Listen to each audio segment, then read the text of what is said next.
from Electoral Commission of the Forum for Democratic Change. A warm welcome, sir.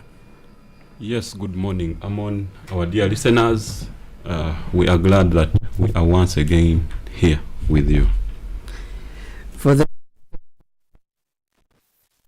to be here, we're going to be talking about the politics of our country and how they shape the democracy of this country we call home. We're talking about the capacity of the second arm of government to deliver. When we talk about second arm of government, others call it the executive, others call it legislature. We're going to be learning from this discussion on which second arm of government it is, but this is the topic that we are going to be looking at as we look at the parliament, bloated, costly, and its effectiveness. Others question the limited time given to the debate bills.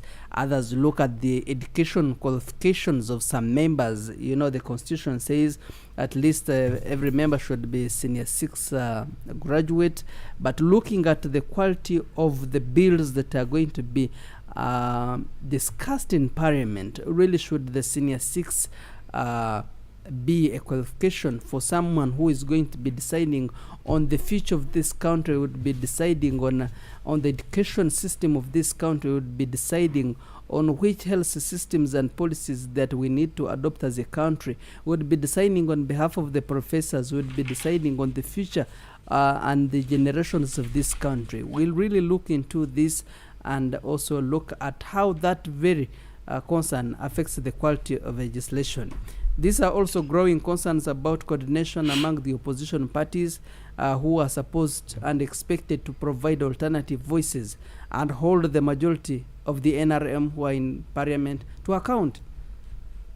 The questions persist about other citizens in interest that are being adequately reflected on the laws passed and the priorities set by parliament. We know about some policies. You'll be there and they say in the month of August they have passed 16 bills. Some bills you never know what their details are, but there are those who which bills are very, should I call them very sensitive. We can talk about very few bills that were raised in the parliament, and they had very serious concerns, especially from the parliament members of parliament, but also the citizens. What shapes our parliament and what is their capacity to deliver to the people of Uganda? You're most welcome, and I will start with you, Ojobili, to look into this and how FDC as one oldest compared to not oldest, because when we have Herbert here coming from DP, you would say FDC is just a part of yesterday. But from your own perspective, as a person who comes from the alternative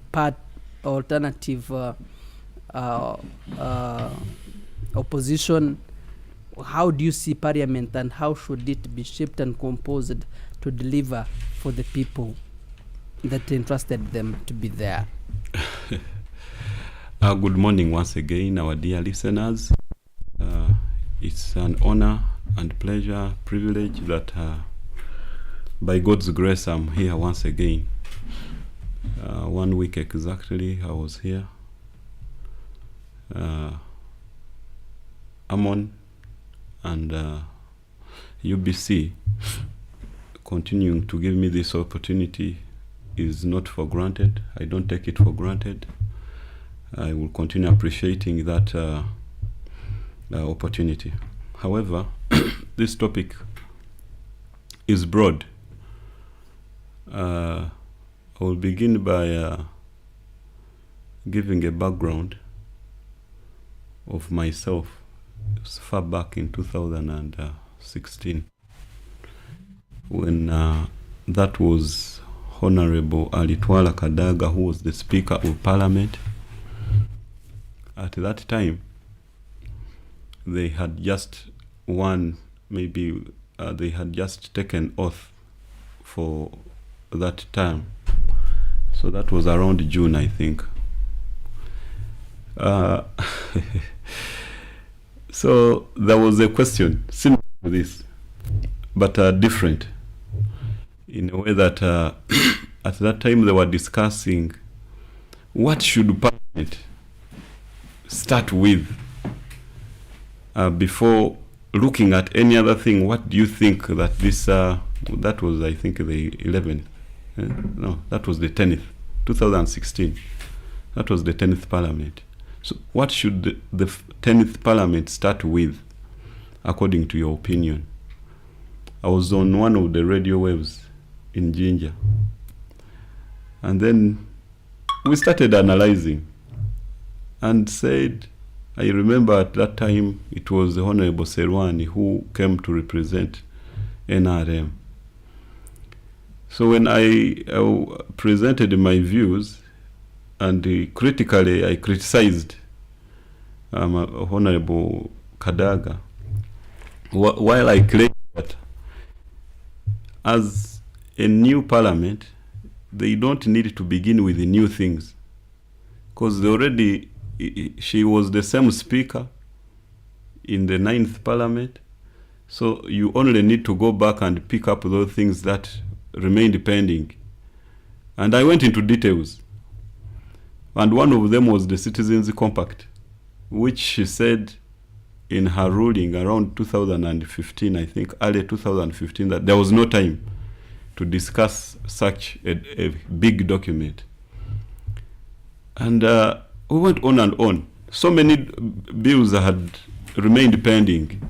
So he said, you don't need to go to new items, yet you have very serious and pertinent issues that did not see the light of the day. Begin with those. And one of them was also the homosexuality bill, I remember. So many, they remained pending. And I want to tell you, Amon and our dear listeners, that show did not end.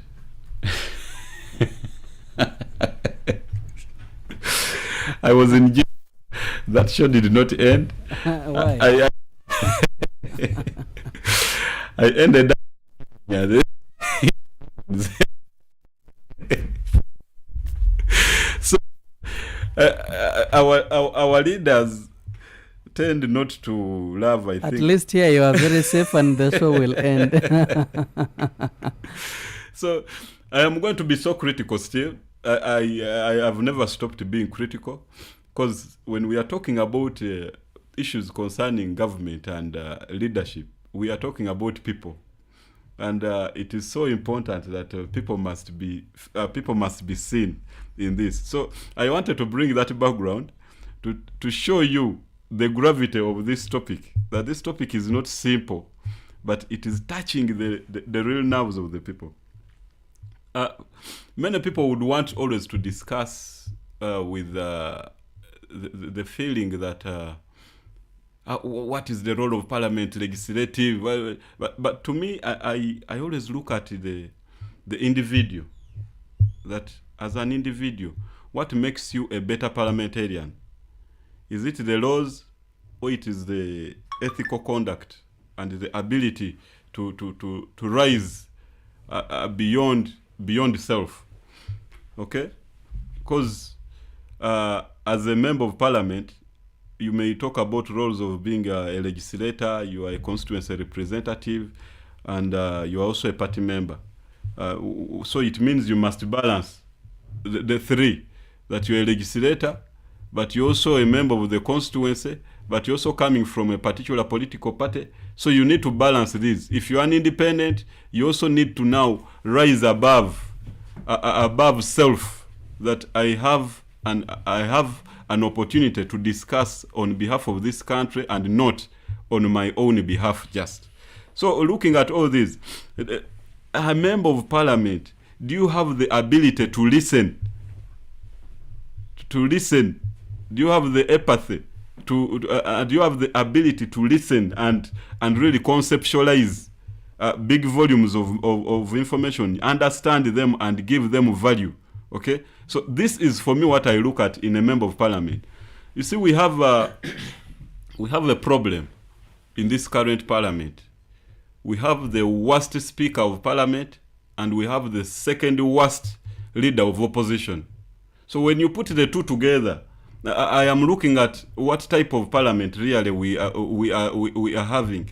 You have the worst speaker, and you have the second worst leader of opposition, a leader of opposition who has not made any bill on table for 2 years, who has not made any motion that is really transformative, apart from motions of order and such, information and such. That is the leader of opposition. We have for 2 years.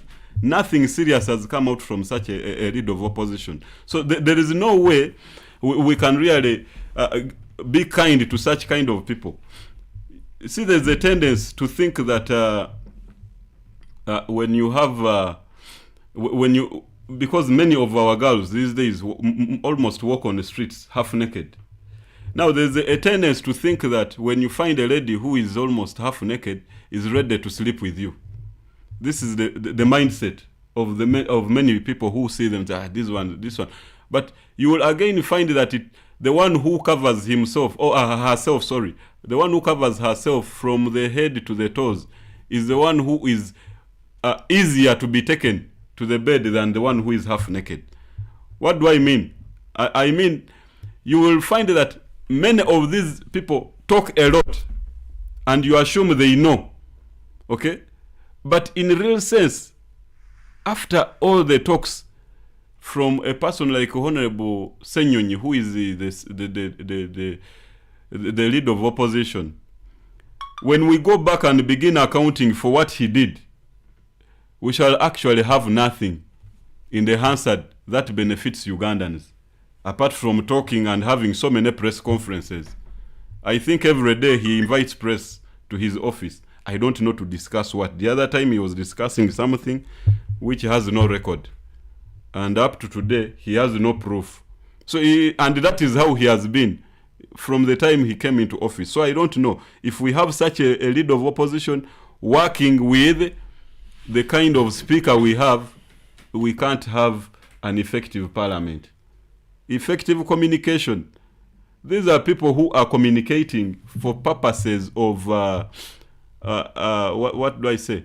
For purposes of building rapport in the public, but not helping the public to actually come out of the challenges that they are facing. Because what are the challenges of our people? One of them is that there are no jobs. What is Parliament doing about the issue of job creation? Because you are supposed to be legislating on behalf of these people. If there are no jobs, what is Parliament saying? Okay? If we are having too many loans, every day you come to Parliament to pass these loans. What is Parliament saying about them? We have supplementary budgets. What is the validation, value addition of these supplementary budgets? That we are having a speaker who knows nothing about these things. Then we have a leader of opposition who is basically media happy.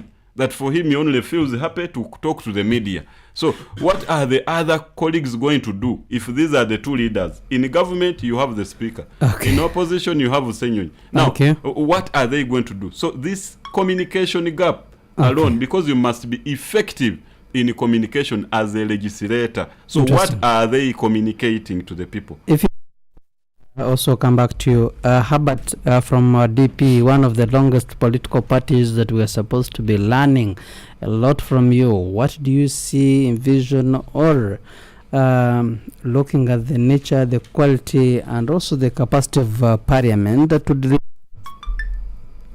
Thank you, Amon. I don't want to be as harsh as my colleague Jobile.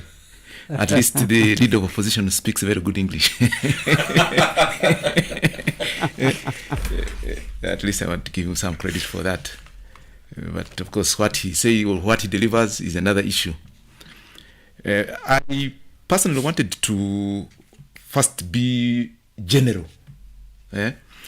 And in being general, I'm saying I wanted to interrogate what defines a good parliament. And I have a number of issues. I'll just highlight them. Maybe I'll discuss with them in detail later. A good parliament, one, is defined by the constitutional framework. It is very important. The constitutional framework is very important. And here in this case, our parliament definitely gets all its powers and whatever from the 1995 constitution. There are a number of articles which in their constitution which basically redefine or in which this parliament should operate. The second issue, I'm just being a little generic for now. The second issue is the institutional structure, the strength. Of course, our parliament is a unicameral parliament, that is a one-chamber parliament with the directly elected members of parliament, women representative for districts, and then the special interest groups. The most important thing here is, does this structure have any impact on the institutional capacity? So that is something we need to also interrogate. Then, of course, like my friend Jubilo was saying, definitely the human resource capacity is very important. You must have people of quality, people who have experience. Yeah, you have even a legislator who wants to talk about maybe taxation. He has even never seen a tax invoice. I think at its best. Has he ever paid even a tax? Oh, okay. Well, maybe he has even never paid tax. And so you wouldn't expect such a legislator to really have the capacity to push for a policy on taxation. The third issue, of course, is the financial and logistical capacity resources availed to Parliament. This one I don't want to go in detail, but this would also hinder on the capacity of a Parliament to deliver. Then the other one is the political environment. Now, to me, the political environment is very interesting because a parliament is supposed to oversee the activities of the executive. But when you interrogate our parliament, it is actually the other way because the environment is actually determined by the executive. So I don't know whether now such a parliament will have capacity to oversee the executive when the environment is determined by the executive. Then, of course, the other one is public engagement. And when I say public engagement, I am looking at things like public hearings, which I really have not seen.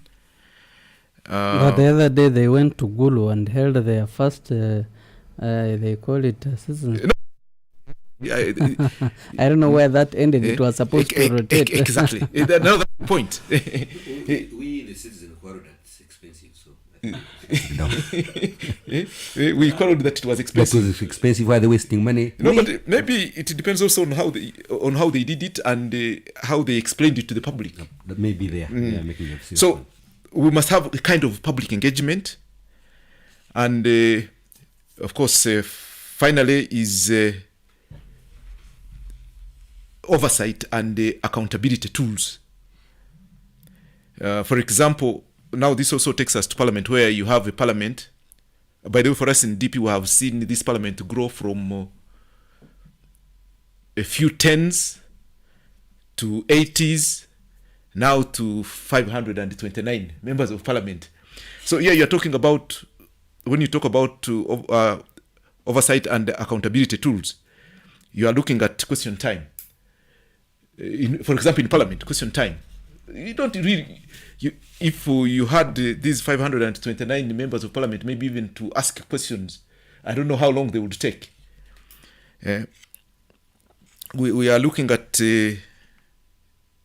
committee investigations. We have seen a number of committee investigations take place, but I am not very sure where these reports end up. I am not sure. So, to me, those issues if well taken into consideration, are what would determine the capacity of a parliament and a good parliament. I will leave it at this for now, and maybe I'll go in detail when you give me another opportunity. Thank you. Thank you so very much, Herbert. And I come to you, Chirinju. You come from a very significant section of communication, but I think Herbert has also commented on the same when we used to have tens. And I remember in around 1996, we had about 100 members of parliament. We have not only tripled, but I don't know, we have now 500 plus members of parliament. And based on how many constituents we are still creating, it means by 2031, we're going to be having 500 plus. As often justified as a way to improve representation, but from a government communication standpoint, we're already past 500. We're already past 500. Yes, 529. Yeah. So we might be past 600. Okay. Because next year we might have more 4 members of parliament coming in next year. Okay. More 4. Yeah. So point we always create this constituency, we increase the number of legislatures as the representation. From a government communication standpoint, does this really expansion truly enhance citizen representation, as we always told? Or your perspective, you think this dilutes the efficiency and accountability and the capacity to deliver? And thank you, my colleagues. Ojabil, for your submission. Mr. Taguera, thank you for some of especially the words you have, the way you have coined some of these words, because we are using it's a normal discussion, but you have given them some kind of constitutional framework, institutional structure. So they have kind of given me what I want to discuss also, but in structured grammatically. Let me start the first comment on what Ojabil said about our worst speaker, and I was only surprised when he said also the worst opposition coming from opposition. I was caught. Really? Okay. But I think the speaker and the leader of opposition. When you have it's important, I think they represent what we have in parliament, because they don't appoint themselves. They actually voted or selected by their parties. So if you are the worst elected or the worst appointed of legislation, because of the voters themselves. Yes. So voters or the legislators, and because the voters are the legislators themselves. So it on back to where we are coming from. What you are saying actually, from our villages up to the people we vote, and then the ones they vote to lead at the end at parliamentary. However, I wanted to talk about. You see, when you talk of parliament, you are essentially talking about democracy, because in dictatorship there is no parliament. Now, there is something Ujabir was trying to say, which was making a lot of sense. But let me say it this way: we tend to think democracy is some romantic way of being led, and democracy is just better than other systems, better than dictatorship, better than kings, better than those medieval systems. But it is not perfect. It's just not perfect. Like for example, the question we are discussing now, the number of parliamentarians. The number of parliamentarians. So actually, we're discussing two: the number and also the education level. Now, let me start with the numbers. The numbers are many. That's for true. Because if you look at per capita representation in many countries, Uganda has so many. We are overrepresented, and we are still getting more. However, what could be? Is there an advantage in that? Yeah, being a developing country, we don't have jobs. Yeah, some of these guys, we give them jobs. But also, when people have politics is about interests.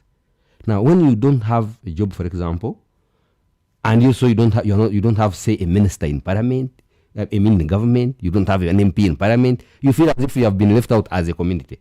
We are still a tribal society. So the money we pay parliamentarians, if we didn't have that number, probably would be paying soldiers to fight a war somewhere, because these guys are rioting. They don't have an MP. They don't have a minister. So it's a little bit of a price to pay for now. The issue I have with parliament is they decide how much they pay themselves. If we were paying them like 4 million a month, even if they were 600, I wouldn't mind. The problem is 500, and they decide how much they want to be paid. That's not a nice idea. Now, let me come to education being senior 6. Senior 6, for me, I still think it's fine for one reason. In a constituency, say over 100 people, you find that people who are studied above senior 6, okay, and I think now they have increased, but from when the constitution was made at the time, over 100 people in a constituency, senior 6 would be maybe 20. I have been saying in the past. Yeah. But look, reached, and we need from our legislators, someone who has just graduated from senior 6 to come on the education policies and the direction that we have to take, to decide that we need. Is that really fair? Formal education adds on what you have naturally. You get it. So by senior 6, because remember, from senior 6 going forward, you don't answer questions with yes and no. You analyze. So if you can go to university and get a degree, why can't you represent people in parliament? But most importantly, when you enter parliament with senior 6, you have 5 years to get a degree. 5 years, because you work 2 times a week or 3. What are you doing the rest of the time? 3 days a week. 3 days a week. Earning 30 million. Why can't you enroll for your university degree? I know there are committees. Actually, most of I was going to talk about the parliamentary debates. Parliamentary debates may not be that important because of committees. Most of the things are done in committees. Now, another flaw of democracy, which we tend to ignore when discussing parliament and how governments work, is democracy is essentially a game of numbers. A game of numbers. In fact, if some of the Mr. Tagwere can, I think for him he can relate well. One of Uganda's most vibrant parliaments was during individual merit system. Because whether you supported the NRM, whether you are from DP, normally you discussed as an individual in parliament. It had vibrant debates. But when multi-party came in, debates were curtailed. Not because we started electing fools, no. Because democracy is essentially about numbers. When you sit as a party and decide something, you first debate from there. Agree, quarrel, but when you arrive at something, however clumsy it is, when you arrive in parliament, it is what you agreed. Full stop. In fact, to give you an example from more developed countries, you look at how the US Congress can be deadlocked. Even now, I think they are deadlocked over financing of their own government. It has been locked down. Why? It's a party system. Numbers are the ones which are the problem. These ones are stuck here, and because they have equal numbers in Congress, I think the Republicans have a little bit more. But in this debate, they are not winning. Otherwise, they would have just unilaterally taken a decision. So, because democracy is about numbers, the debates sometimes don't even make sense. I think that's why they give them 2 minutes. It's just for the show. Otherwise, the decisions are made background. By the time you show up on Parliament floor, you are just marinating the whatever you agreed already. Because democracy is now democracy being a game of numbers, also kind of watered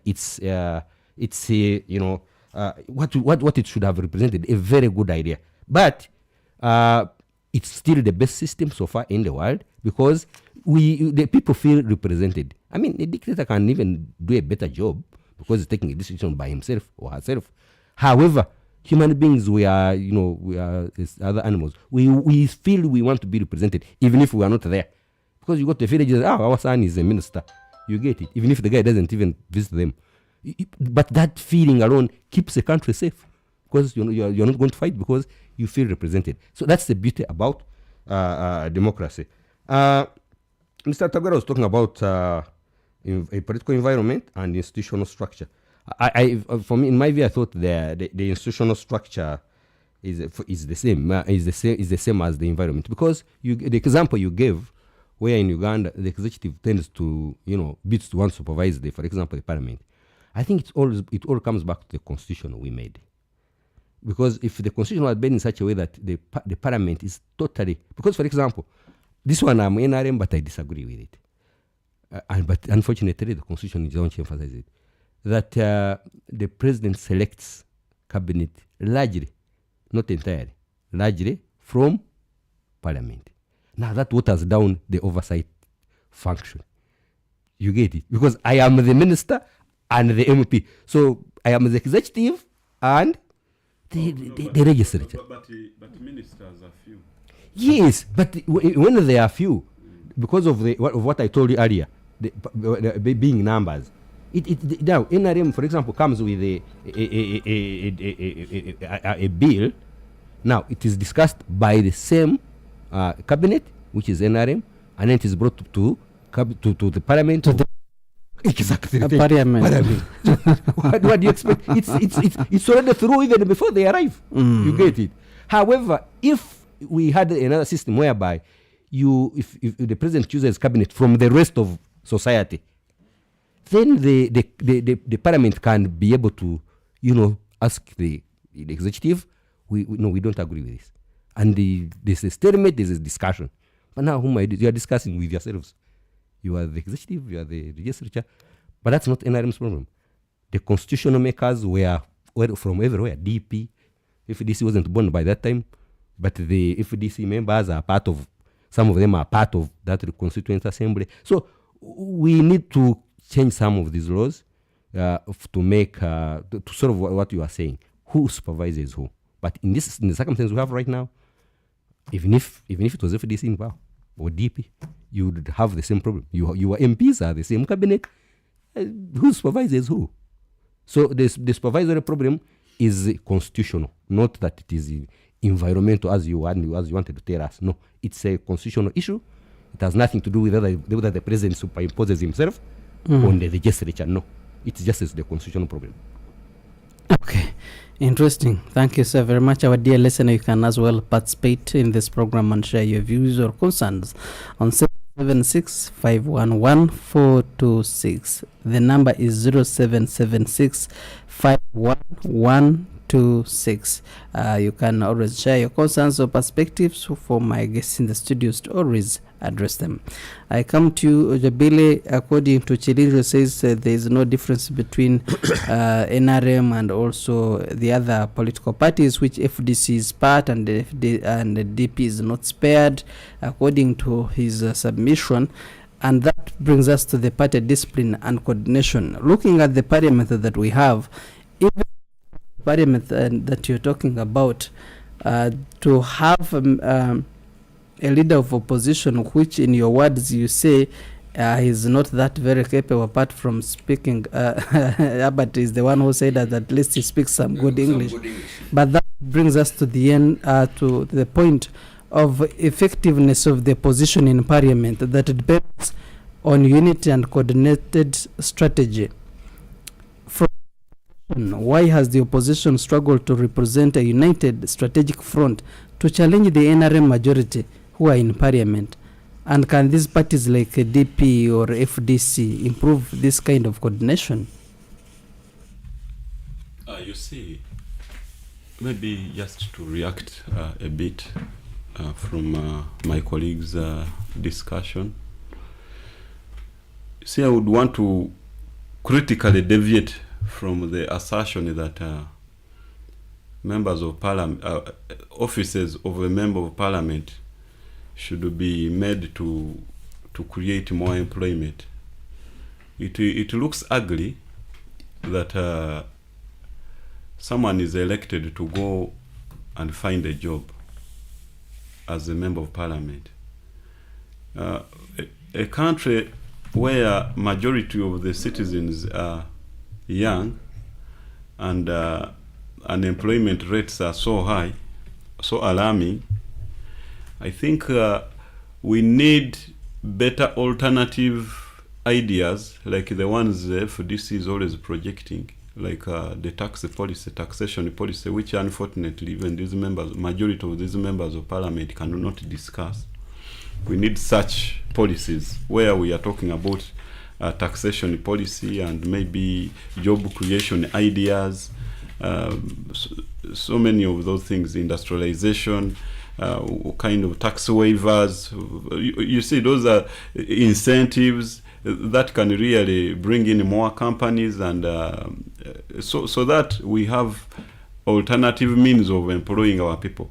It will go back to what I said, that you find someone talking a lot and you think that is the person who can actually do some good work in parliament. In actual sense, maybe the one who is quiet and listening critically is the one who can go there and do some good work.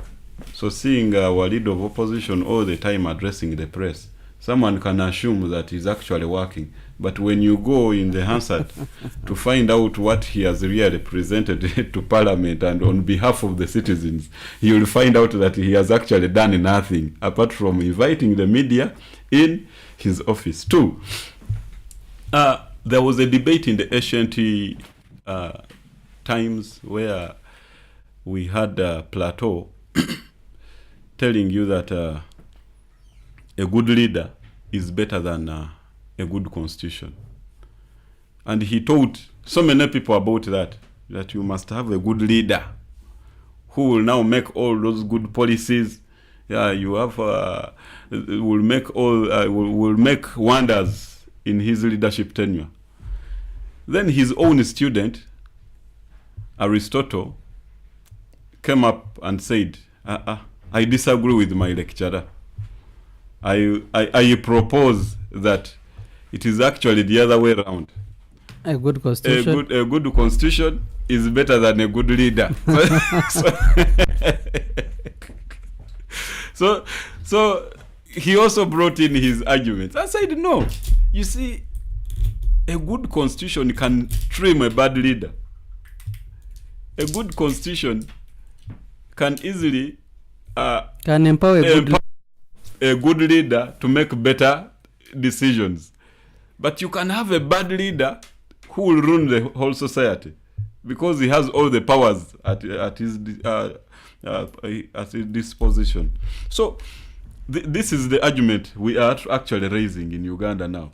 That now in the parliament, do we need, because according to Comrade Rutagwenda is like, now Rutagwea is like, should we have a good environment which really accommodates that kind of open thinking, and people can discuss freely and have good legislation? And then we are having the other argument from, again, the NRM side, which is saying the law is there's also a problem, I think. So we in this very house we already disagree that the law is good, and also we have the voting Aristotle. So our dear listeners, you will have to excuse us. Actually, that is it. If we are having open minds, now this now brings me to that very argument. You see, in Parliament there must be what we call critical thinking. A critical thinker is someone who thinks far beyond and above others. That even if you are sent by the community, but what is that you see? An empowered. Yes, our empowered community, though our community is not yet empowered to that level. But you came from that empowered community. Yes, but we're talking of the current Uganda. We're not talking of that Uganda which we are still empowering to reach that level. However, we must also get the best out of the best. Look, I can give examples. We have had Honorable Zake for 2 terms in Parliament. Maybe you will also help me to find out what he has raised on the floor of Parliament, but he is always also on media, making a lot of comments. And but as a member of parliament, what has he brought? Yes, we might, because if we are talking about a dictatorial regime, we have had the Latigos. Latigo was the first member of parliament when political parties were brought back. You will have to follow his record. Okay? First leader of opposition when political parties came into play in 2005, 2006 elections. From there, you had Honorable Nathan Nandala Mafabi. You would even look at how the committees are really. Okay? No, not all. We could even give DP. If you remember, we made Elias Lukwago, who was the DP in 2006 as the Attorney General of the opposition. All of you know the quality of Lukwago in issues of the law. Okay? You gave someone according to what he can do. We were giving a person like Honorable Namboze, who was in charge of Kampala and the Metropolitan, giving you that local government kind of. We were, a person called Regan Okum. Regan Okum was in charge of the local government. That committee is called what? It is the committee. Not Kosase. Yes, local government something. Yes, but you know who he is. Then so you can't just give out these committees just because you must reward colleagues. No, it is not a reward. In parliament, it is about the people of Uganda, because you can't have a Rutamaguzi, okay, who never speaks on the floor of parliament, but he's always in the corridors of parliament. Okay, you can't have such. This kind of parliament, really, you can't. Even if we have these numbers, over 300. And that takes me back to the question that I posed to you. If we see some capable leaders in different political parties, why not coordinators of opposition, and we give them a platform to lead? Because we are in parliament to lead the people, apart from the political parties that we subscribe to. No, the challenge we have as a country is that we so much cherish what's called patronage. That who believes in me, and this is the person I will give an opportunity. If you don't, and that is the trend, you will see that you will have the same speakers in parliament. That is the trend in parliament. Whoever cherishes and maybe appreciates how the speaker operates will have enough time to speak. Okay. Then, on that? Then those who do not agree with her will obviously have hurdles in rising up to speak. Just a point. You see, FDC was willing to offer leadership under this opposition space. Even when we lost the lead of opposition space, we were open to these colleagues, said no, we shall work together. After swearing in, there was what was called, is it the alternative something, which was in Entebbe, 2021. After swearing in, there was something organized around November to make, is it the opposition alternative, is legislative agenda. If this was not invited, but you knew we had about 32 members of parliament. So when you don't invite DC, but you wanted to work with them, so how do you when their ideas are irrelevant? Are not welcome. They're irrelevant, because if you don't invite me to discuss about these ideas, where you're taking them to parliament, where I sit on the side of opposition, so how do I become relevant to you? Okay, so that is where the problem started from. And FDC so withdrew, said okay. And for us, you can mention our members of parliament from constituency by constituency. You will find that we have qualitative members of parliament.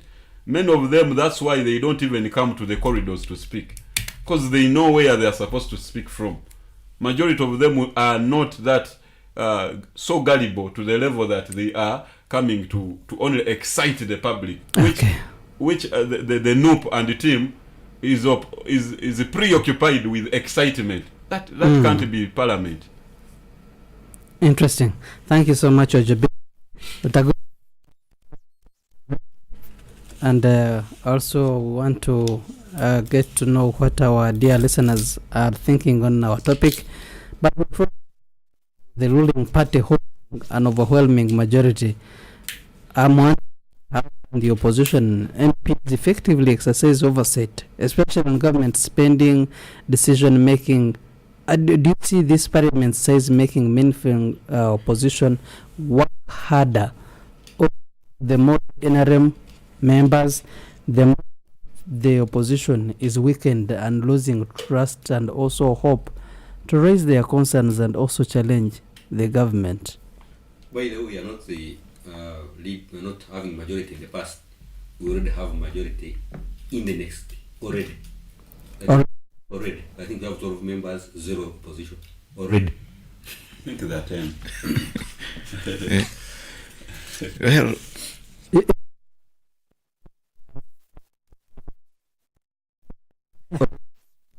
Already a majority even when we go into the general polls. There's that. and you see, that's where some of us have a little bit of a problem.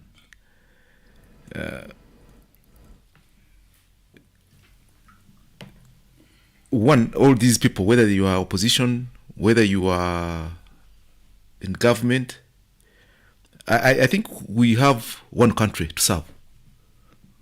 And we must do things that are in the best interest of that country we are trying to serve. So I think it becomes irrelevant to take a bad decision because you are a majority.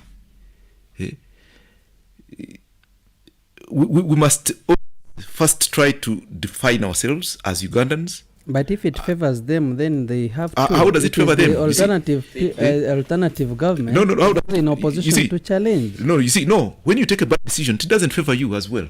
No, it does. For example, Mr. Tago. Wait, the reason why we form political parties is to win power and retain it. Already written on the wall. If whether it's FDC, whether it's NOPO, whether it's DP, you want to take power and retain it. No, so I majority decisions normally are towards that goal. They may be bad, but if they are fulfill that goal, then how can it be bad? Like Mr. Amon. No, but you see, you are saying that. That's why we are fighting for numbers. Exactly. I agree, but you see, there are some decisions which must be even bipartisan, because for the good of the country, there are some things that you can't take just a bad decision because you want to dominate your opponent. You take a bad decision for the sake of taking a bad decision. It catches up with you. Exactly. At the end of the day, it catches up with you. And that's why we have done very many things in bad faith as legislators. You know, at times there are some people personally I see may for example, his soul rest in peace, my elder, the late Professor Kanyama. Of hearts, I believe that he was responsible for all those bad aspects in the Constitution, in the 1995 Constitution. Thank you very much. Because you see, but by the time he died, you see, he was we had seen it. Fighting against it. Exactly. So we must do a soul search and find out what is in the best interest of the country. Whether you are opposition, whether you are in government, it's not a matter of trying to like it or not. They are in the common. So I want to leave that for now. What could NRM have ignored that you can say, okay, for your majority, then you didn't do this, for example? Because we get a mandate from the people. No, well, I can give it to you straight because one, when you look at your constitution, you read your preamble. Unfortunately, I don't have it. Where this country was coming from. Inspired the constitution towards the where it's going. Something like that. A few years down the road, change some of the fundamental. Like which one? Like the term limits. Okay. The term limits, like the age limit. Those were really fundamental issues in our constitution. That goes back to what he said. You are there to retain the power. Yes. Yeah, but at the end of the day, Even the land policy. Exactly. At the end of the day, these are potential, actually, time bombs. And you see it, but you go there. So, whether it is a matter of numbers or what, there are some things I believe as nationalists, you must. But that should also raise the opposition to be much radical and confront and react on or try to attack and challenge. Apparently, when you use the word radical, some of us we actually are anti-radicalism. Let us not use the word radical, which Amon used. If those were bad decisions, then or effective, that means you see, if in politics, my bad decision is opposition advantage or is my opponent's advantage, because that means next time you go to the polls, that goes with you. So how come opposition keeps shrinking in elections or even fighting it? They are not the same. They are different. But unfortunately, all those different people did not win. That's why you call them opposition. So I don't know why you expect that they should come together and do something against the one who won. No. And actually, interestingly, I mean, I'm DP. And that's why, for example, for us, we have even went ahead and said, no, we can look at this man who has power. And we signed an agreement with him to work with him for purposes on issues where we think that are for a common good. The Chirinjus, some time ago, yes, please, they said that in a few years there will be no opposition. No, that's not correct. And according to what we see in our political space, the opposition is divided. No, the opposition is fighting itself. No, the opposition has. And one would say, do we really have the opposition? That's the point I'm trying to tell you. The opposition cannot be the same, because Jubilee is FDC. But you have one enemy. No, we put it the other way. We have one country. So it's not about, for example, like for us DP, it is very unfortunate to say that DP's being is about being anti-Museveni. By the time Museveni took power, DP was already 30 years old. He was also DP at some point. He was DP at some point, I think. Well, could be. It could be. You get it? So, okay. This issue of saying that we must be the same, it's basically not, it's practically impossible. And I think we need to have the latitude to agree and, to the latitude to do politics where we are allowed to get our ideas dominate. Thank you. But we cannot be the same. Thank you. Before I take a break, still, Lindsay, just in a minute, if you can also tell us about how Ugandans perceive Parliament as disconnected from the citizen needs. I also had some senior legislator who said that he only attends Parliament when they are only discussing national issues. And one wonders if there are national issues and constituency issues. Are the constituency issues not national issues? By the way, if you look at the rate at which sitting MPs are thrown out every 5 years, then you realize Ugandans are actually following Parliament. So, if you want to know whether our Parliament has been doing well or not, they are observing. You would just look at how you look at the NRM primaries. But who tells you that they are thrown out because of not doing their legislative work? What do you think they have not done? I mean, what happened? They are throwing them out because they have not come home to bury. Whatever the reason, already you are cursing them. You were said from Kampala. You see, Parliament lately is being seen as a job. So they are thrown out as people scramble for jobs. By the way, in fact, I want to tell you, now that you bring this point back, I want to tell Jabil that he looks at politics in a romantic way rather than the holistic way. If you go to Parliament and you're earning 30 million a month, isn't that a job, for God's sake? So just look at it as a job. However, just say you do the interview in the constituency. we just change words, then feel like, oh, I'm honorable. No, it's a job. You go and represent us. You are paid to do that. It's basically a job. Isn't it a job? Because if you describe a job, you have a contract 5 years. You are paid monthly. You pay in NSSF. All these things do parliamentarians do, just like another person in another. So it's basically a job. However, but most people have taken it as a job, and they have not gone to. Yeah, that's why every 5 years. That's why every 5 years. As money hits on their account, that's all. That's why every 5 years, when you go back to renew your contract, the voters decide you did for us Majan job, so you're not going back. However, I wanted to say something to Jabir. Jabir was telling us about how FDC MPs have been working and thoroughly, and unfortunately, as we enter the elections, FDC has formed another party. So are you telling us? Is it self-divided? Not even divided. Almost in shambles. So maybe you haven't been coming to the news because you were smoldering under there, and finally you exploded. But not that you are smart, and because if you were, how can Ramshako do nope? At least also they have also separated. But if you have so far formed 4 parties, I think another one is still being registered, the 5th one. And you're telling me you're doing very well in Canada? No. FDC cannot tell us about unity, fairness. No. So the 5th one is under who now? I will check who are registering. There must be another 5th, but the grand child of.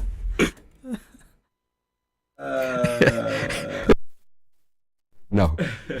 I think you're telling us that you are doing well. No. You're not. But if you're an adult for 20 years, you must have a grant.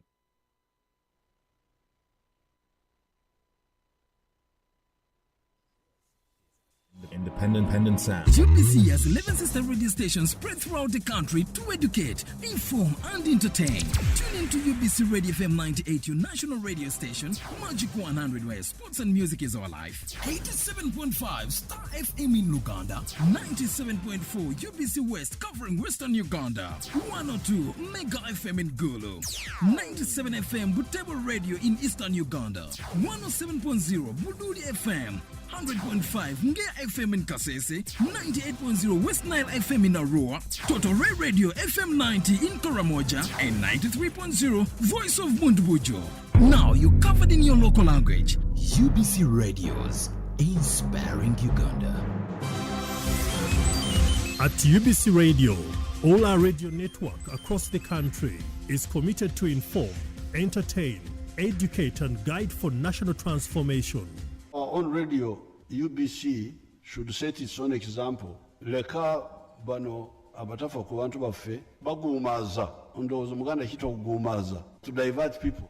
Let our own UBC bring programs to educate the people so that abagala kugumaza babeereyo bagumaza naye naffe they can advise, guide. And people in time will judge the one who is their friend and who is just using them. Tune into UBC Radios for credible socio-economic programs. UBC, inspiring Uganda. It's hot. We lost it. We didn't know exactly what the problem was on the ground. There is no pretending about the effect of this thing. There's no pretending about it. Nobody should. It's a problem. It's balanced. This is not the stage at which you start planning to tax a commodity like coffee, especially from down there. It's intellectually engaging. The Constitution provides that the land must be registered under the customer tenure system, which is one of those that's recognized by the Constitution. Ground Zero Season 2, live and syndicated on your public and national broadcaster. UBC, inspiring Uganda. Welcome back. Ground Zero Season 2 continues. Welcome back from that very short break. This is UBC Radios, and we are on 5 radio stations that cover this program.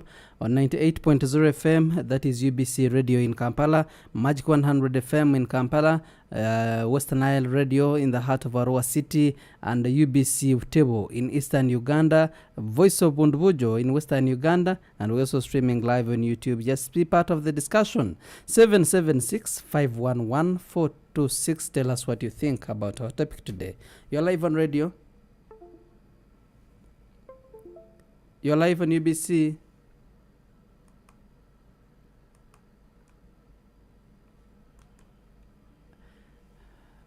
Okay, call us again on 776-511-426. You're live on radios. Yes, Amon. Good morning. A very good morning to you. And this is Juma calling from Buteega. Thank you so much, sir. Welcome.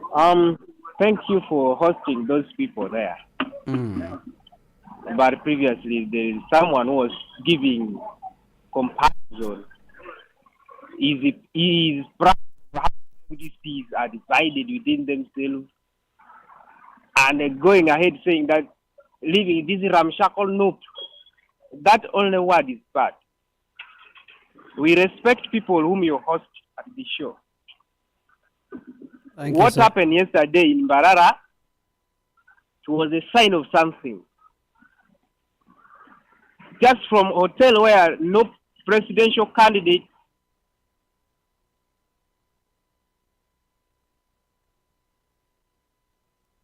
You're there? Hello? Okay.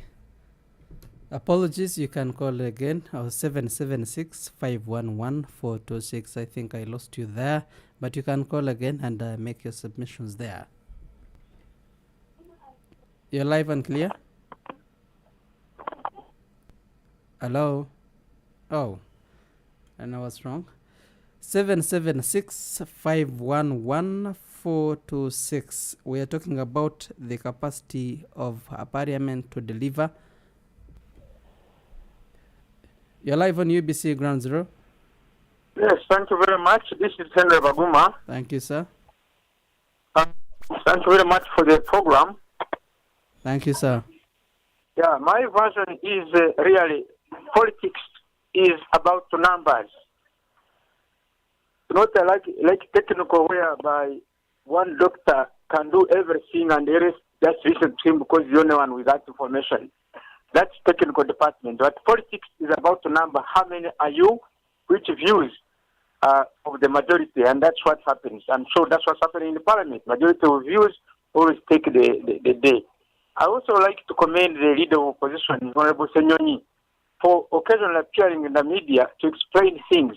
I've had one of the members of the panelists complaining and criticizing you for never turning the parliament but going to talk to the public. Surely, media is one platform for public awareness. So I think Honorable Senyoni has been doing very good work coming to the public through the media to explain issues on the ground. That's my contribution.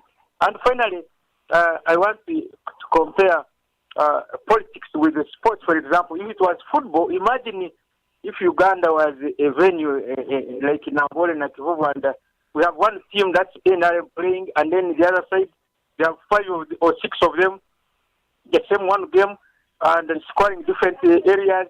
You can imagine that type of game. So, the word opposition, I don't understand it. If it was, say, NRM versus another group, that would be a simplified version. But now when we have NRM versus one group, 2 group, 3 groups, 5 groups, you can imagine the results. Really, you can foretell what will get to be the results. That's my contribution. I remain Henry Baguma. Thank you so very much, Henry, there. Keep sharing your views. 776-511-426. Thank you for the program, Amon. I want to start with the Jobile. He's blaming the NUP members, but when the FDC is not a good example so to put here. We have already seen their members, and especially when we talk about Honorable Semuju Nganda, who is always at talking about Museveni, and one wonders when Museveni will step down, what Semuju will be talking on the floor of Parliament. Okay.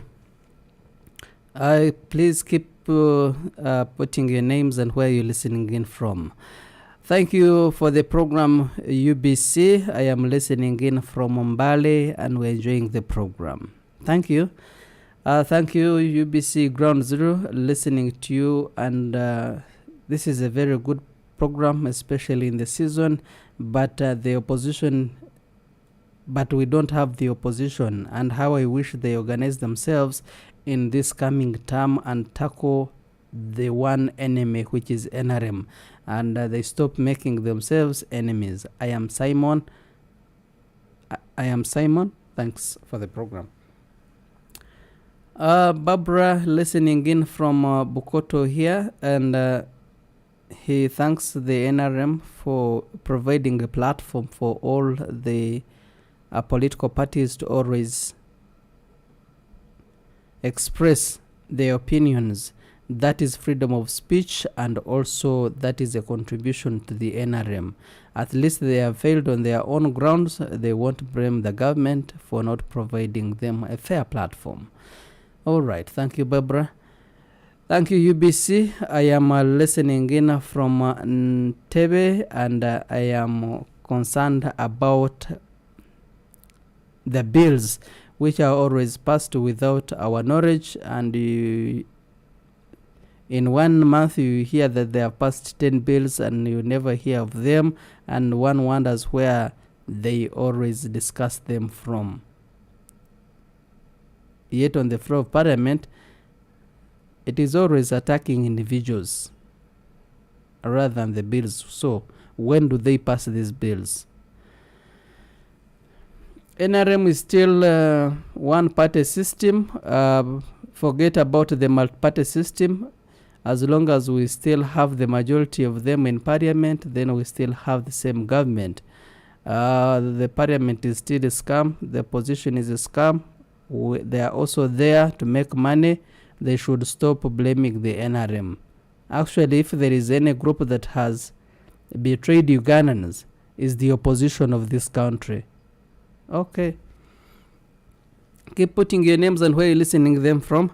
776-511-426. Allow me go back to the studios, and I will keep reading your comments and also picking your calls later on.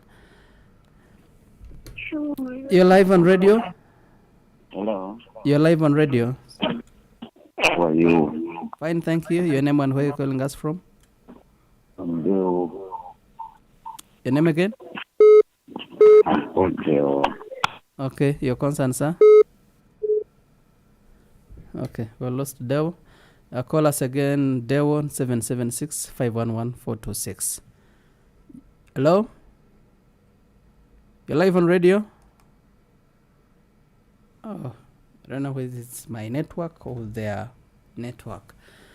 Keep calling on 776-511-426 and raise those concerns. And for my guests in the studios of UBC, we'll be able to address all of them.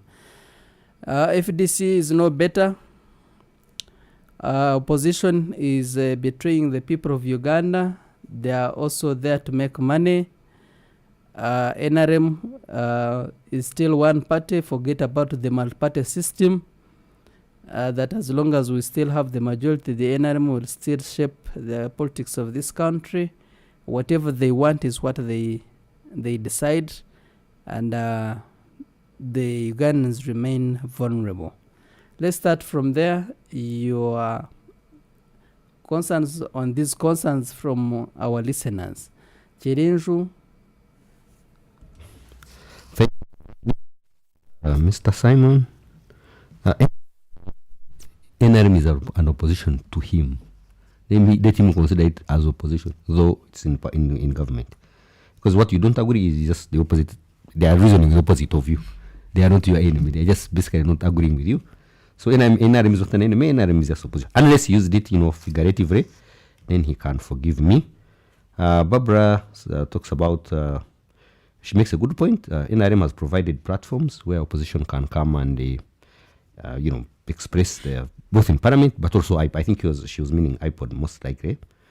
The person who was talking about how many bills have passed, did him go to the parliament and just look through the Hansard, and he. I think she was concerned about the number of bills that are passed, and people never hear or learn about. I think that's individually really.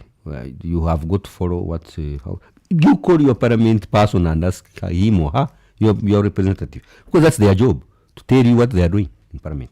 Now, if you don't ask them, then you want to know, but then again you think, because when Parliament does their work, they don't have to go and tell the people that, they don't have to call New Vision and tell what they have done. They just go to constituencies and tell the people what they have done. So ours in Rukunjiri could have told us. If yours hasn't told you, please just, unfortunately now we can't tell you because they are now in elections. If they have done badly, they won't tell you what they didn't do. However, let me conclude on these queries with the Mr. Taguera's comment that term and age limits were not good amendments. Constitutionalism, I think, is because it did not reduce democracy. Because the most important thing it did not remove people from the voters register. Bukedi has removed the people. No, I am commenting on the amendment, term and age limit. I am commenting on term and age limit. When they amended these two, first of all, they were amended legally. There was no controversy about them. The Constitution allowed it. I remember one time I was discussing with Madam Miriam Matembe, complaining about the same thing. I asked her, you were in fact, you put it where I think in the break. That I think on nine that Professor Kanyamba probably died asking himself, how did we not get some of these things correct? Which is fine. But they left work for the next parliamentarians. But age and term limits were amended constitutionally without any controversy, and they did not reduce democracy at all. Because if they had reduced the level of participation of democracy, you would say they were bad amendments. No, they were not. Many countries don't have term limits. Israel doesn't have. Germany doesn't have. UK doesn't have. Actually, UK, which brought their democracy to us here, they don't have term limits. So term limits really, the term limits and age limits. You also talk about the system they use. What system does the UK use? The UK uses parliamentary system. When somebody suggested it here, you guys you raised voices. Now you want to parliament to vote the president. So you cannot compare different systems. So if you have different systems, you cannot really go for the same thing. Those are two different systems. You bring systems which are the same. We cannot. We remember we import also these systems, don't we? However, my point is, every 5 years we elect parliament. Let our parliamentarians keep, modeling these things according to our circumstances, like what Jabir is saying. So that's the process. You get it. Personally, if you ask me, out of the two, age and term limits, if I was a parliamentarian, I would vote for reinstatement of term limits because they also have their advantages. You get it. But with age limits, I don't mind it. Term limits, I would vote for it. Okay, interesting. Altaguera? Okay, thank you. Well, personally, there was nothing much I think I really need to react to. Just maybe to comment on something raised by my friend. Even when they said that the opposition is number one betraying the people of Uganda. No, but on that one I was very clear. Opposition is a state of being. Where you have 26 parties, they can't be the same. So, and you can't rebox them to be the same. For example, everyone is up in arms that why, for example, I am in DP and I have some 4 issues where I think I can agree with President Museveni. There is another concern here, sir, from Ben Kagawa says that I don't agree with the opposition walking away when the parliament is passing very sensitive bills. That also allows NRM to always pass the bills. No, that is his opinion, but how would you expect someone also to express his dissatisfaction? That is a way of expressing on the floor of parliament. Yes. On the floor of parliament. That's for us, even for example, for example, you even know that this constitution of 1995 we have, there are some like 69 members who did not sign it because they showed disagreement because of the inclusion of that Article 269. So it is a way of expressing dissatisfaction. So you can't do away with it. But my point is actually on a lighter note with Mr. Baguma. You see, you can't say that you can't compare politics with the football. Because football is actually played between 2 teams. But here these are more than what. So it is even relation. So actually, I would be happier if you compared it with a wrestling match where they say last man stands. You get it? You have even enemies help each other to remove one other person. Before they come for each other. Yeah, before they come for each other. So that is politics. It's not about, you can't compare it with a football match. It's not a do or die. No, it's not like a football match. Because you can't say one team against many teams. No. In a football match, there are two teams. But a wrestling match where you say last man standing, you throw everyone in the ring, and then everyone tries to survive. Maybe that's how I can look at politics. So, somebody called us scam as opposition. I would still go and say that they are also there to make money. Yeah, I don't disagree with that one. Like I said, I've told you that even one of the reasons why you have a high rate of people not going back to parliament, they are scrambling for jobs. Because you see, parliament today, I remember I used to work in the telecom sector. Like, for example, at MTN, you would have one job. When they advertise, they're advertising one job, but you get 5,000 applications. And almost all of them qualified. Yeah, exactly. But why? Because they think MTN is a good employer, pays well. So that even now, people think that parliament is lucrative. So they scramble for that one for position. The money, not the service. Exactly. And so they actually don't go to do what they are supposed to do to serve the people, but they go for that money. And I personally agree with the people. There is now a famous member of parliament candidate here in Kampala called Luzi, who's actually advocating for very little money to be paid to members of parliament. You would see it would be a very unattractive situation if that happened. Somebody called it scam. I really don't know why that was, to me, a very strong word. To say the opposition is scam. That's a very strong word. But I insist that opposition is a state of being, and all the different, I don't know how many parties there are. We are like 20, the last time I checked we were 26, and we are all different.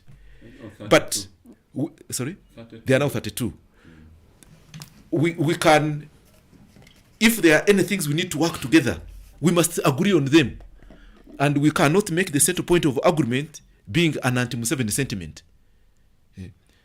Okay. Because you see, I may get all the opposition parties to be anti-Museveni, but whom are you fronting now to be your leader? He may be even worse than Museveni. Okay. Yeah. So, to me, that's not a point we should look at. We should look at issues which are national, and we rally around them to change our political situation. Thank you, Lutagwera. Ojabire. Yes, Amon. Just again to take us back. You see, I am tickled a bit by this issue of the democracy of age limits and the term limits, where our colleague wants to paint a picture that this does not stop individuals from continuing to play. Okay, just also to again go back to the Greek the Greek leaders, still Plato. There is that aspect of who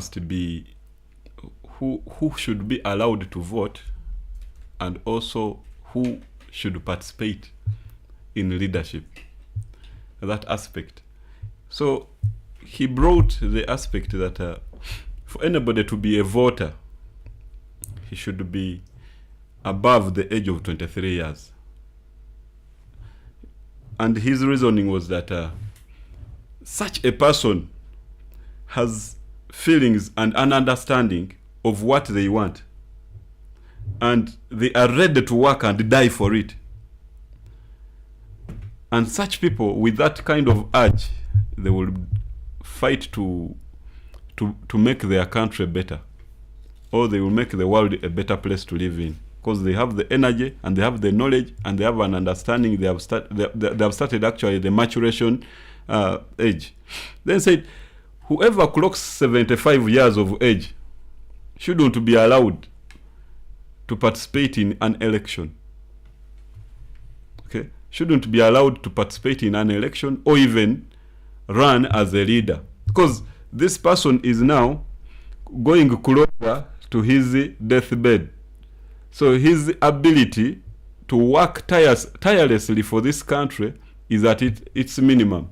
So such a person to be fronted to make decisions on behalf of the people as a leader, or go and vote to take a decision on who should lead, is always not adequate for the community. And this now brings me to the discussion again. So if we have term limits be brought back, then you can't bring the age limit. Okay? You have Mr. Museveni, who is now, I think, 82, according to what he states, 82 or 83 something years. So 2 terms from now, okay, it comes to the next parliament. So he will be around 87, 88 years. Let's say the next parliament passes it that we shall have term limits. If he has gone through, he becomes 98 years of age. But he himself disagreed with the issue of an aged leader from being in office. Himself, according to one of the interviews he had, he said someone who clocks 70 is already growing weak. So by the time you make 75, actually it should be the maximum period for you to be a leader. And he disagreed with it afterwards. So I don't know whether you are also now trying to twist because you are in NRM, but I think we should be focused. Now, these questions our colleagues asked, and I kept writing them here. You see, when you're talking about bills being passed without the knowledge of the community, that is why I told you, what kind of leaders do we have? I asked you this very question. What type of leaders do we have? You have the entire parliament. People don't want to speak in the parliament. They want to speak in the corridors, meaning that their conceptualization levels are too low. Because what is happening in parliament is discussing issues that are in bulk. And that bulk needs someone who is sober, someone who is analytical, someone who is critical, and someone who has the ability to sit even for long hours without standing up to go and say, let me go and do A, B, C, D, living work here. So we cannot really get to understand these bills because majority of them are not even participating in making them or even discussing them. Look at parliament. In most cases, out of the 500 plus members of parliament, in most cases we are having less than 200 members of parliament in that house. So who are active? Who are not active, who are seated in parliament. Just sitting. So those who are active are less than 20. You will always see, every day you will at least see a Semuju standing on the floor of parliament. Meaning we have had members of parliament who have spent 5 years without raising or any concern on the floor of parliament. Very many. Some have not even erred to say maybe Madam Speaker, sir, just a simple error like that. They have not. But they always say that apart from raising those concerns on the floor of parliament, most of these members of parliament are constituted in the parliamentary committees. And perhaps that's where they raise those concerns. And you also know that these committees are the ones that participate in bringing these bills and also pass them into law sometimes. If you were the one, what would you say?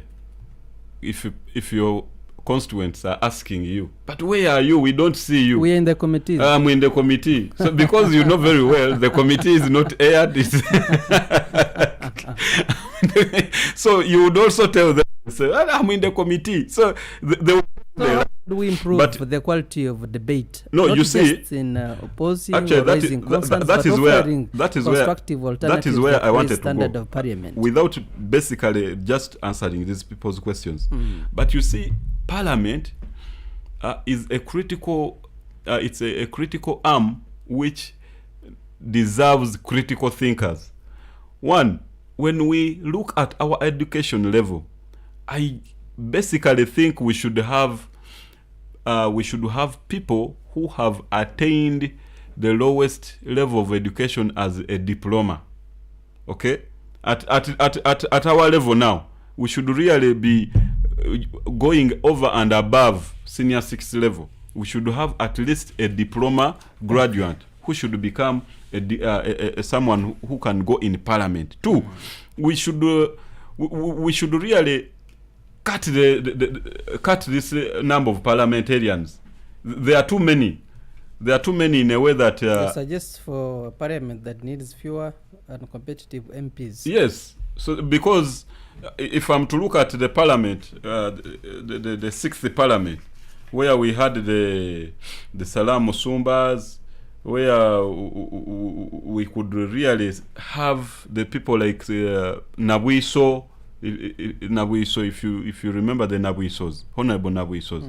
These were people who would rise up and explain an issue, and you really feel that yes, something is really being said by this member of parliament.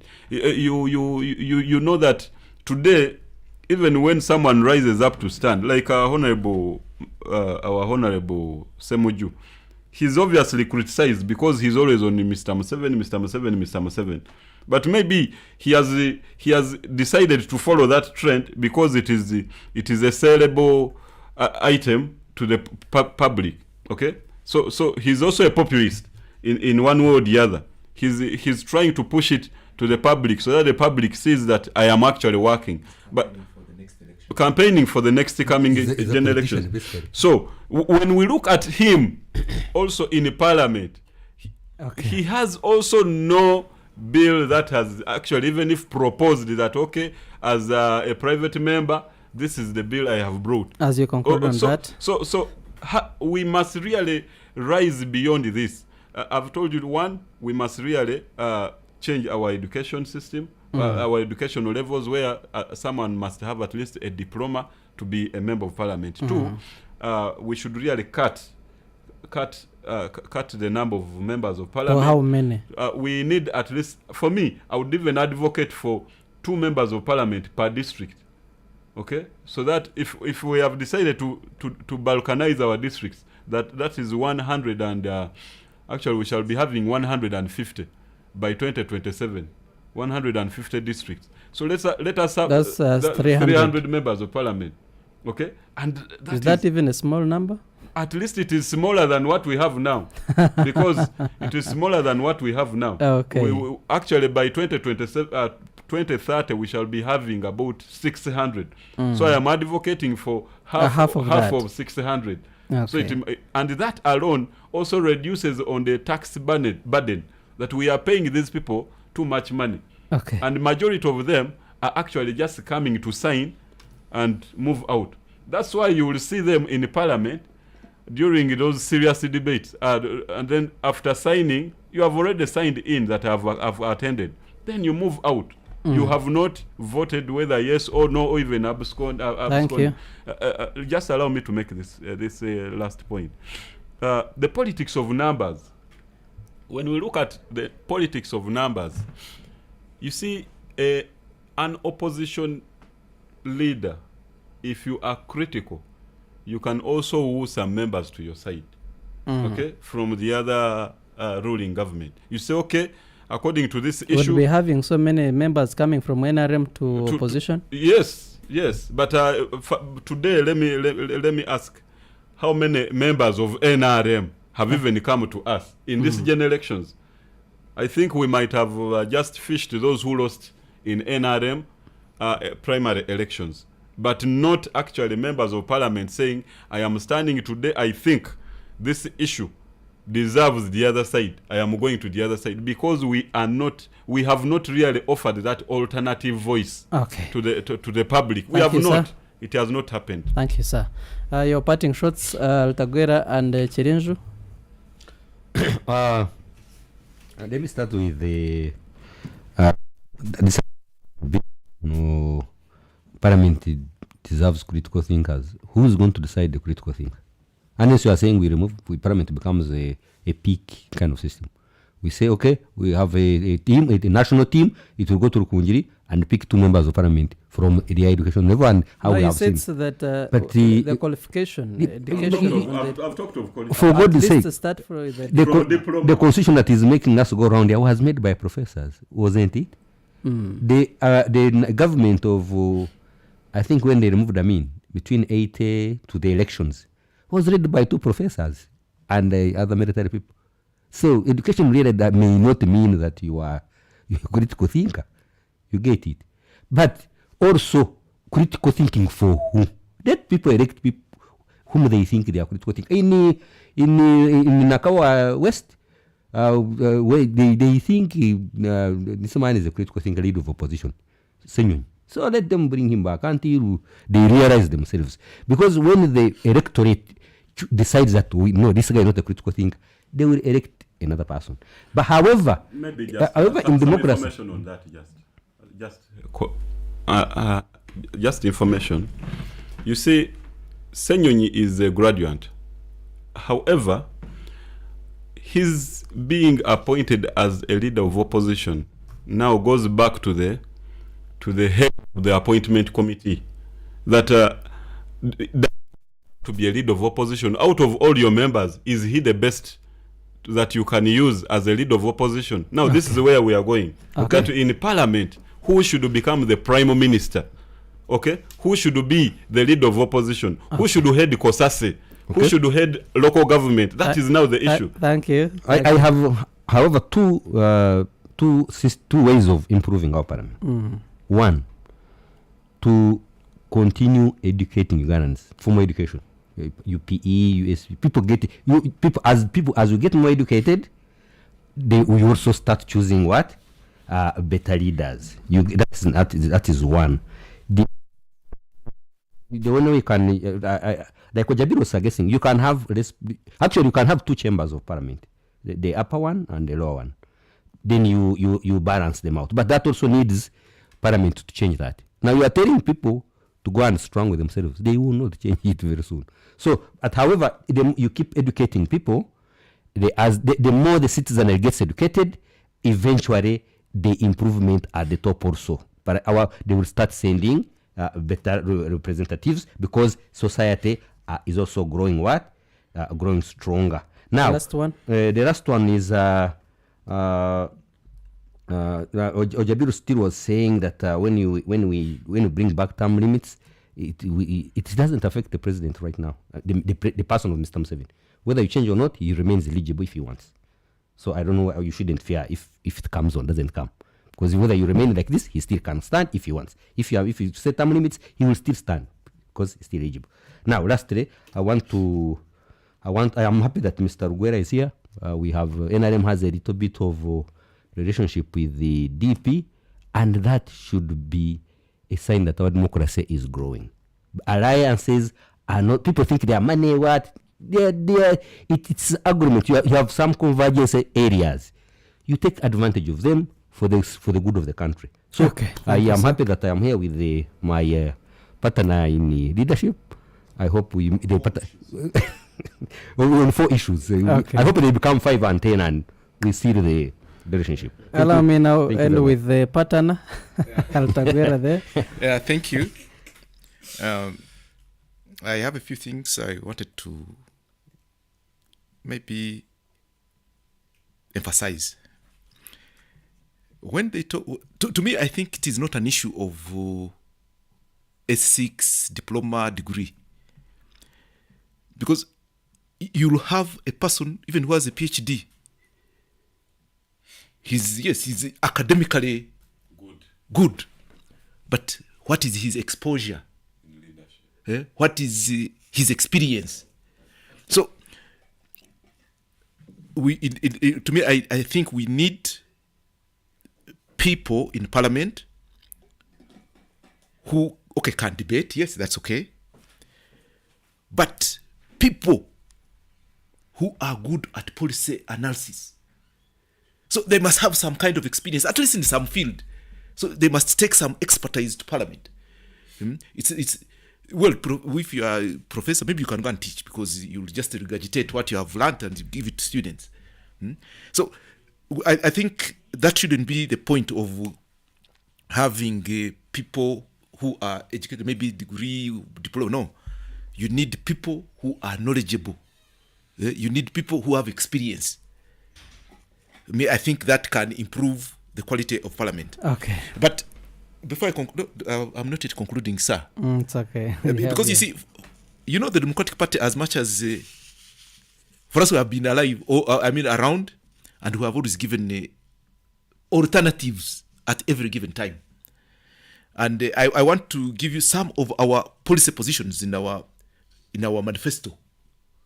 As much as we don't have a presidential candidate, we have a manifesto which is guiding our politicians. But I may even read it verbatim. Of course, one, I even said it last time. For us as DP, we believe that we must introduce an electoral system based on proportional representation. And here, actually, it will also look at your quality. Because proportional representation, parties present lists of people they think should be members of parliament. And I think it is incumbent upon political parties to choose their best. So these mediocres and whatever may not be the case. That is one. That is a proposition from the DP manifesto.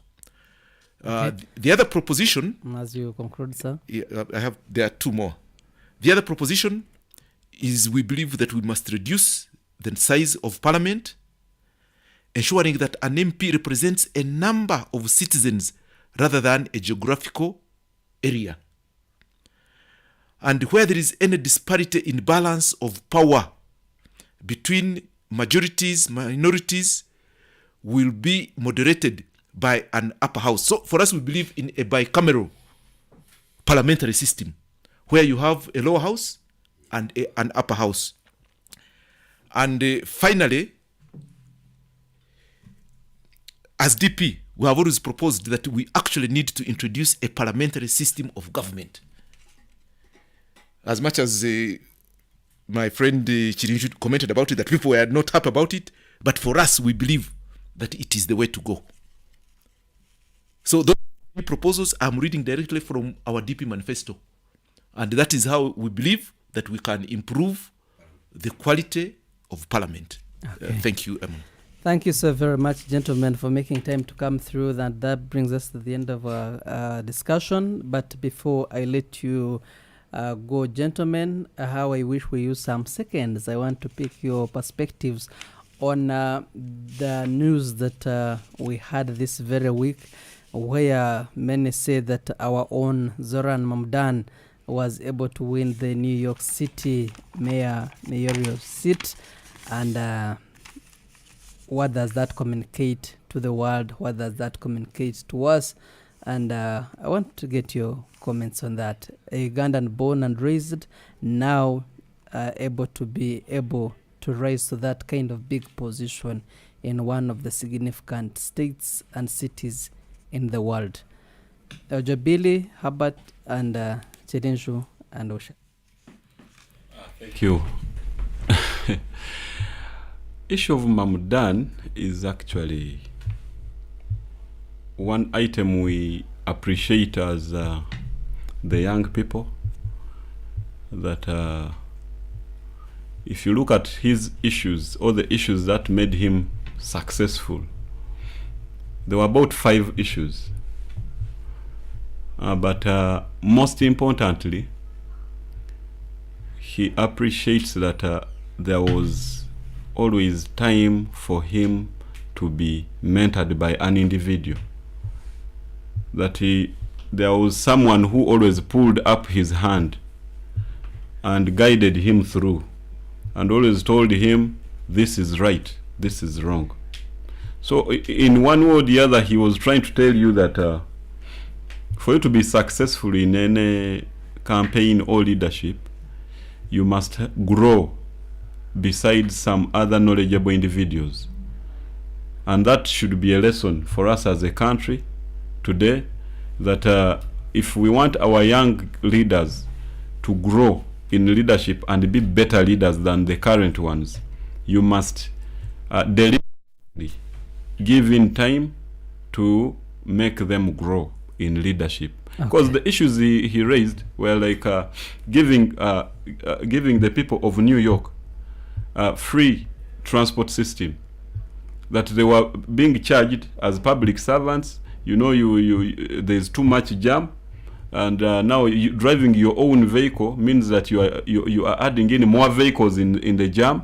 So he said, I would offer free transport services, bus services for our civil servants who would be moving from one place to another. Then he talked about also job creation issues, that the young people were down there languishing without employment opportunities, and so he brought in mechanisms of how to improve on the quality of the jobs in place, and also how he could create more job opportunities. Such a person. So you think his manifesto was people and also yes, avoid the other people oriented, just like the one you see of FDC. If actually people were voting for because of the manifestos, they would just don't have to look at any other candidate. They would just go for Nandala. Thank you, Jabili. Albert.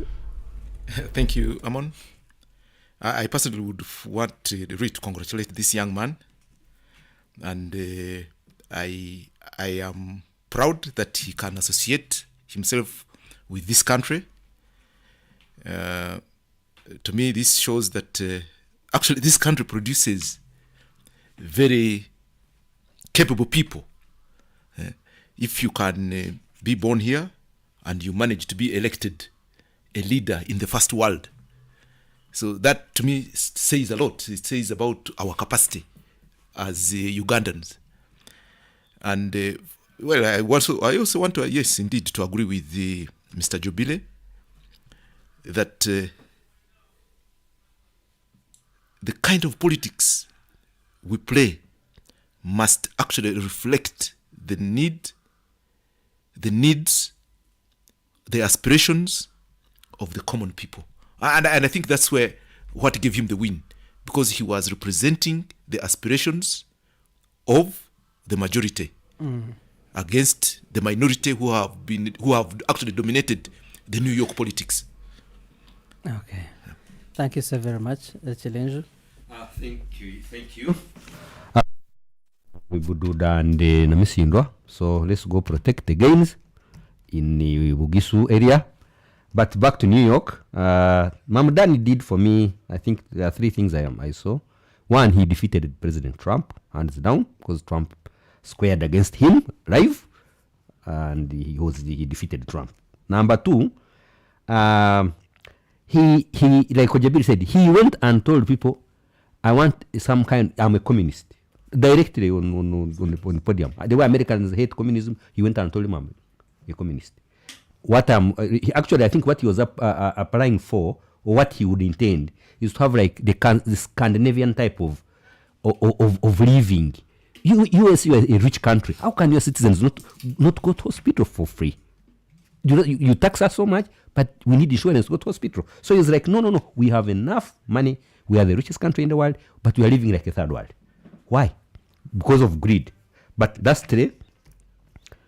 Most importantly, democracy won. Trump thought they would do, listen to him. People who were affected, people who were crying, they were like, no, we are going with Mamdani's message. He defeated Cuomo, who was a former governor actually of the whole of New York. He defeated the other guy of the Republican called something like Sliwa or something. So democracy won. Uganda has a piece of New York somewhere in this world. New York is one of the second biggest cities in the world, and we have a Ugandan. Somebody who can speak Uganda, he is the mayor. That's very, very significant. That brings us to the end of our discussion. I want to thank you, gentlemen, for making time to come through and inspire the people of Uganda on UBC Ground Zero Forum.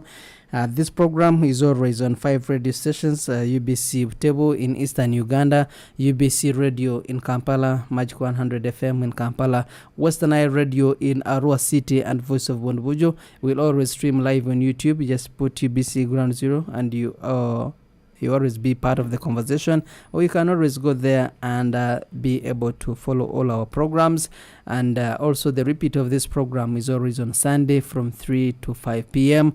That is on UBC Radio 98.0 FM, and also on Voice of Bundubujo Monday same time. And I want to thank you for making time to come through. Many programs are coming your way on those respective radio stations. Until next time, same station, same program. And it was important to have you, Augustine Jabile, coming from UFDC. Kirinju Majez coming from Government Citizen Interaction Center, and also Herbert Oltaguera is coming from Democratic Party. Ampaire Amon of Buteega is my name, and from me and the team, a very nice day. For God and my country, allow me to sign out. That was Ground Zero Season 2, a production of Uganda Broadcasting Corporation, UBC, inspiring Uganda. At UBC Radio, all our radio network across the country is committed to inform, entertain, educate and guide for national transformation. On radio. Thank you for interruptions, our dear listener. We are taking you to Bududa, where the president and flag bearer of the NRM is having a campaign there. We can go direct to Bududa, and I want you to enjoy this. And 7 million.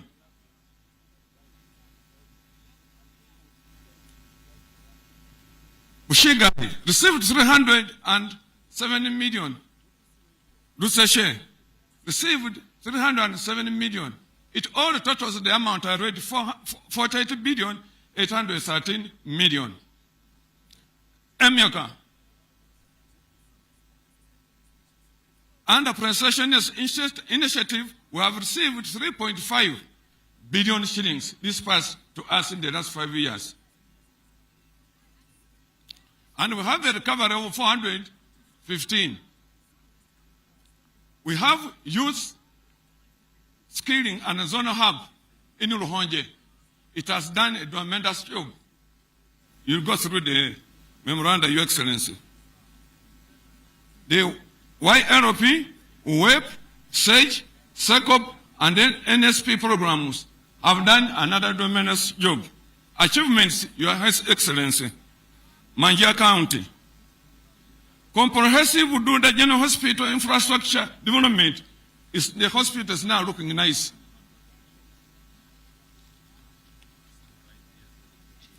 Okay. Okay. Your Excellency, I beg that I go in the summaries. Special request, Your Excellency.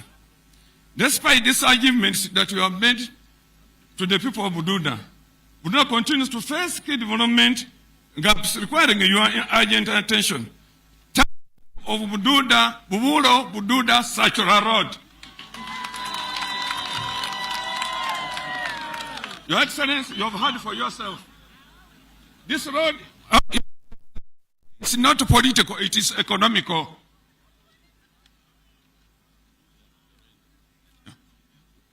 Not like yours. The Bududa, Your Excellency, we are highly densely populated, and this is a place of hard to reach. Therefore, the Bududa are acting and requesting you as usual that you give us another district called in Amasho.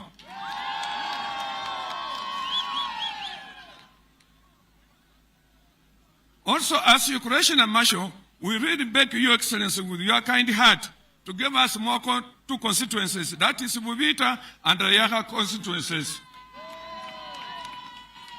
Establishment of a technical institute in memory of late Natora, who was your colleague, your comrade.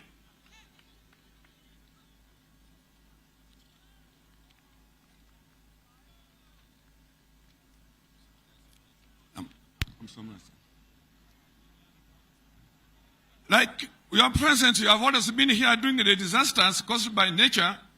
We are begging that you have done a lot of work for Bududa. But don't get tired. The Bududa are requesting that you relocate them within Bududa through urbanization. Your Excellency, last but not the least, among the requests is that we have had a lot of problems with the UWA. We are not saying that we encroach on the land of UWA, and nor should UWA encroach on our land. Let you, through your powers, establish a team that will establish the proper boundary to seize these conflicts of interest. Your Excellency, in our struggle, allow me to read something here.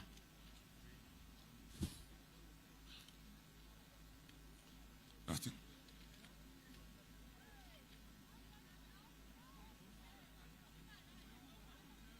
Your Excellency, you being the Samarwani, we have got a circle for veterans in Buteega. In current day, they are involved in food, for addition, and I've got a milling machine and oil making machine. So they are begging for your support, and I've made their proposal. It will be forwarded. It is already with you. In the struggle to maintain ourselves in power, Your Excellency, we have got some prominent sons and daughters of NRM. Allow me, Mr. President, to recognize them. We have Professor Moya, who is a lecturer in MUBS University.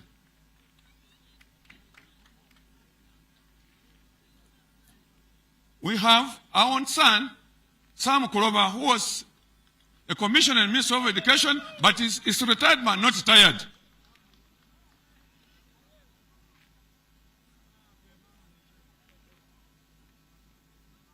We have Professor John Muyonga. He is a lecturer in Makerere in the Department of Food Technology. We have Mr. Stephen Ochaya. I just beg him, Mr. Ochaya, to come forward. He has held the office of NRM since we came into inception. He's the one who handed over the office to me, because I'm the new chairperson of NRM. Your Excellency, last but not the least, my district card has already requested or reminded you about mobility, and it would be very good, Your Excellency, for him also to feel the taste of the fruits of national resistance movement. I say all this for God and my country. Mukwana, Wehora Koroto are my names. God bless you. Thank you, Mr. Chairman, and because of time, we were rushing you. We know you had a lot to say, and we shall read everything you have in the memorandum. Your Excellency, allow me to invite the Regional Vice Chairman of the party to come in 1 minute, greet you, and invite the Speaker to come and invite you to speak to the people.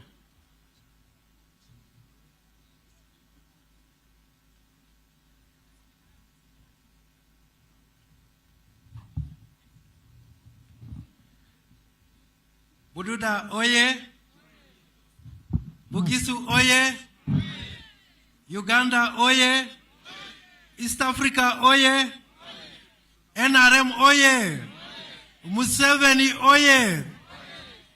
Your Excellency, welcome to Buteega. These people are very excited to hear from you. Without wasting time, let me invite the second National Vice Chairperson to welcome you. Thank you.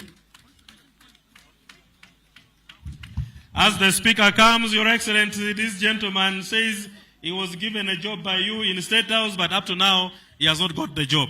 We shall follow and remain State House. Thank you. Right Honorable Speaker.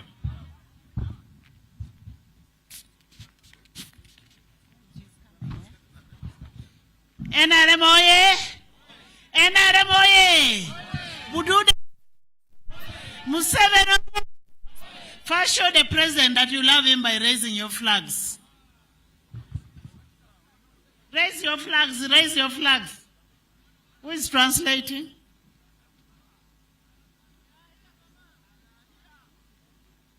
Who is translating?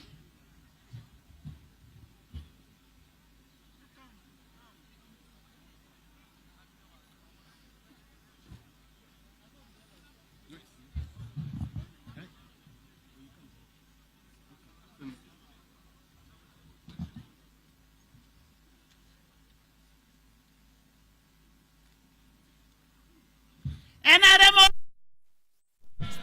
Museveni, the people of Buteega, I want to thank you so much for receiving us in a very, very important way. I want to thank you for supporting President Yoweri Kaguta Museveni and NRM.